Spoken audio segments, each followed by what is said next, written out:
Hip Hop Connection on the Voice of America. Welcome everybody. My name is Jackson Muneza in for Rod Murray. In the studio today we have Teri Tobin. Welcome. Thank you for coming in. Thank you so much. And in my hand I have your album, the project that you've been working in for such a long time. Yes. First of all, tell us a little bit about yourself. You from Arizona, but you also have local roots here in DC. Did DC help you find your voice? I would say actually it did. That was when I first did my first live performances, Tacoma Station and, that kind of thing. I know Tacoma Station. Yes, I've been to Tacoma yes. Station. So that's kind of when I started writing, seriously writing for myself and kind of getting my sound together. And you write all your music? I do. Okay. I do. How would you describe your music? I call it's soul music. A lot of people want to put it in different categories. Box it. Yes, but and hey, if you want to call it neo soul, that's great too. But I think at the root of it, because of my upbringing and my influences from the artists that I used to listen to, it's soul music. But not to be confused with the fact that because there's songs that I do that may be rock infused. Not on this project, but there's other projects that I've worked on. And even though I'm singing on a rock track, I'm still a soul singer. And so this is not neo soul. This is soul classic. So what are some of your soul influences? Well, there's a lot of them, but. I grew up, when I was little, I used to listen to Natalie Cole a lot. But I've listened to everybody, Stevie Wonder, Gladys Knight, Prince, Luther Vandross, everybody. But my all-time favorite is Donny Hathaway. Donny Hathaway. And at the back of this album, I see a picture of a little kid listening, and there's a couple of LPs. Yes. Tell me about this image here. Well, the idea is to kind of give you a glimpse of what my childhood was like. When I was a kid, I used to listen to, albums. Yes, we had albums back then. Anyway, and so I listened to music, and my mother had everything in her collection. And so on the album, you'll see Donny Hathaway, you'll see Stevie Wonder's Songs of Kid Life, you'll see Tina Marie, her Irons in the Fire album on there. So that's just a small little piece of what I used to listen to. But that's pretty much, that's when I fell in love with music. Okay, but you also have some roots in the church. Absolutely. You did sing in the gospel. Make sure that I say that.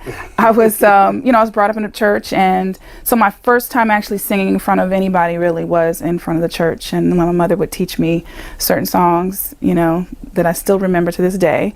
That, that kind of got I think back then I didn't know that that's what I wanted to do as a profession, but I just knew that that's what I did.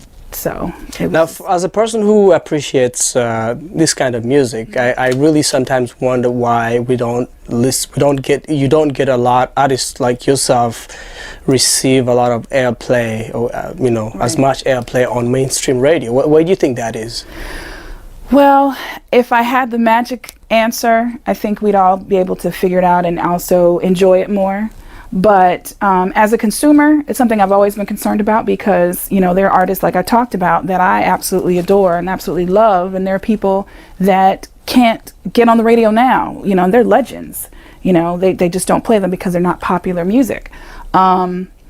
But, at the end of the day, even though going into the business knowing that this may not be the popular music, for me it was about doing what I love. And it's not much about the money. Well, no. Sometimes you even have to use your own resources. Absolutely. I need to pay my bills. Right. However, I wanted the music to be about what's closest to my soul. I've been doing this for a long time, and many times before, previous managers and previous record companies wanted me to be the next so-and-so. And, I just wanted to be Teri Tobin. All right. Did you have any classical training? Singing? I did. I went to Howard, as you might know, Howard University. Yes. Right. And so that's when I went to a community college before that, but under Dr. Norris is when I got my first taste of classical music. And it truly helped, in addition to the church training, it truly helped broaden my voice. And like I said, that's when I helped find my sound too, because having that foundation, it'll whip you into shape. So what's the first song that you're going to sing for us on this album? The first one I'm going to do is I'm in Love off my album.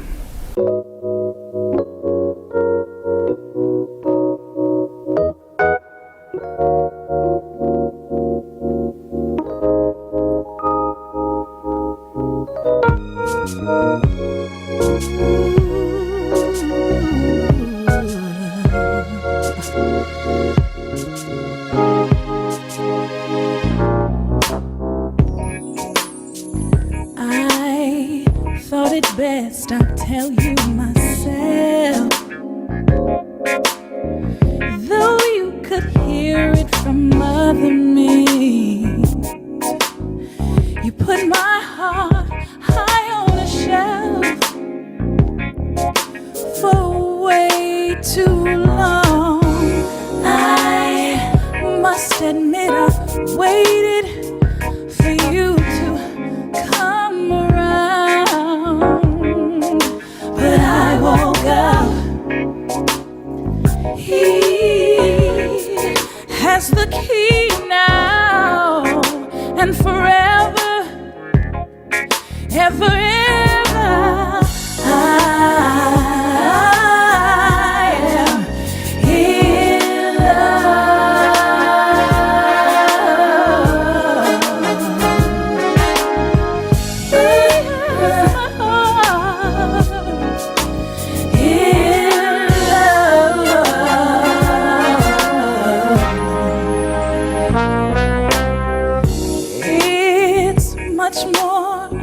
much more than a feeling.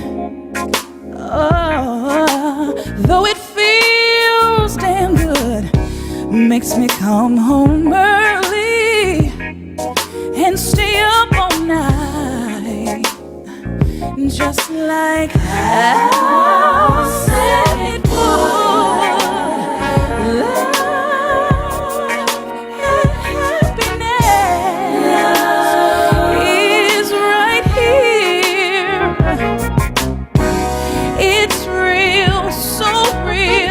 It's real and it's all mine. Ooh, he stimulates my soul. Oh, touches my mind. Feeds my soul. Touches my mind, my body, soul, spirit.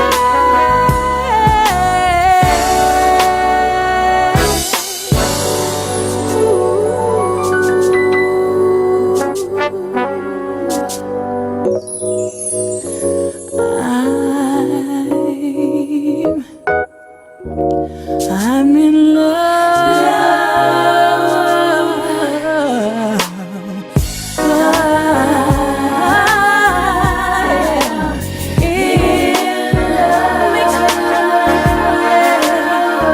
Makes me stay up late and love and happiness.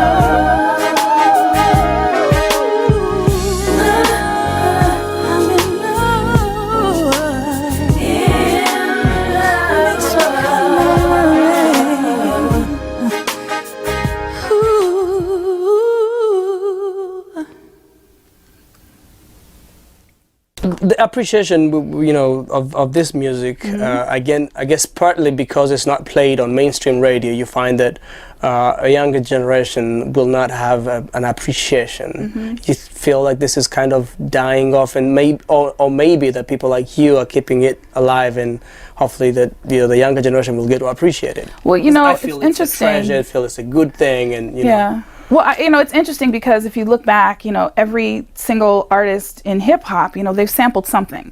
And so the younger generation get an opportunity to hear stuff that they didn't realize was a sample. And in my case, I'm not the kind of artist that's going to kind of just change everything just so I can have that younger audience. But I'm hoping that by some of the shows and some of the events that I do and get involved in, that they will open their minds and be able to see a different side of music other than,